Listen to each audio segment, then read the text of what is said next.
Welcome to all. I am Satheesh Kumar. ഇന്നിപ്പോൾ നമുക്ക് പുതിയൊരു വിഷയമാണ്. ക്യാമറയോ മറ്റു കാര്യങ്ങളോ ഇല്ലാതെ തന്നെ ഒരു HD ക്വാളിറ്റിയുള്ള വീഡിയോസ് എങ്ങനെ ഉണ്ടാക്കാം എന്ന് നോക്കാം. നേരെ വീഡിയോയിലേക്ക് പോയാലോ. അപ്പോൾ ഇന്നിപ്പോൾ ഈ പിക്ചർ കണ്ടോ.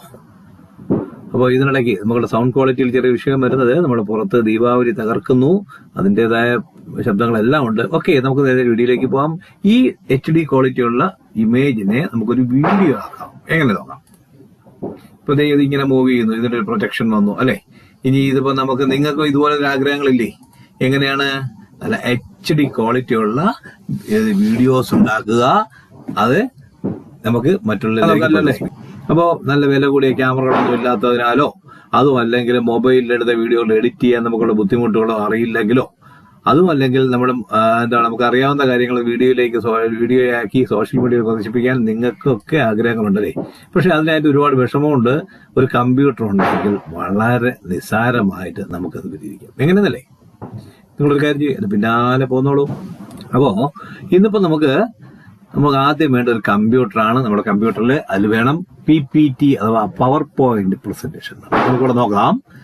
ഇത് കണ്ടോ, നമ്മുടെ കമ്പ്യൂട്ടറിന്റെ ഡെസ്ക്ടോപ്പിലോ അല്ലെ എവിടെയാന്ന് വെച്ചാൽ കൊണ്ടുപോയിട്ട് അത് നമ്മളെ മൗസിന്റെ വലതുവശത്ത് റൈറ്റ് ക്ലിക്ക് പ്രസ് ചെയ്യുമ്പോൾ അതിലിങ്ങനെ ന്യൂ എന്ന് പറഞ്ഞ ഒരു ഓപ്ഷൻ വരും. ആ ഓപ്ഷനിൽ കൊണ്ട് ക്ലിക്ക് ചെയ്യുമ്പോൾ നമുക്ക് താഴേക്ക് വരുന്നതിൽ മൈക്രോസോഫ്റ്റ് പവർ പോയിന്റ് പ്രസന്റേഷൻ എന്നുള്ളൊരു ഓപ്ഷനിലേക്ക് വരും. അതിൽ ക്ലിക്ക്. അപ്പൊ നമുക്ക് ഇതിനകത്ത് വീണ്ടും നമ്മൾ ക്ലിക്ക് ചെയ്യുമ്പോൾ നമുക്ക് ഇങ്ങനെ ഒരു ഓപ്ഷൻ കിട്ടുന്നത്. ഞാൻ ഈ ആരോ കാണിച്ചിരിക്കുന്ന അവിടെ നമുക്ക് അതിന്റെ അവിടെ കൊണ്ടുവന്ന് വീണ്ടും റൈറ്റ് ക്ലിക്ക് ചെയ്യുമ്പോൾ നമുക്ക് അതിനകത്ത് ഇതുപോലെ ഒരു ഓപ്ഷൻ വരും, റീനെയിം. ഞാൻ ആരോ കാണിച്ചിട്ടുണ്ട്. അപ്പൊ റീനെയിമിൽ നമ്മൾ ക്ലിക്ക് ചെയ്ത് കഴിഞ്ഞാൽ നമ്മൾ താഴത്തെ ഈ ന്യൂ മൈക്രോസോഫ്റ്റ് വേർഡ് എന്ന് കിടക്കുന്നതിനകത്ത് നമുക്കത് എന്ത് വേണോ ടൈപ്പ് ചെയ്യാൻ, നമുക്ക് ഇഷ്ടപ്പെട്ട പേരിലേക്ക് മാറ്റാം.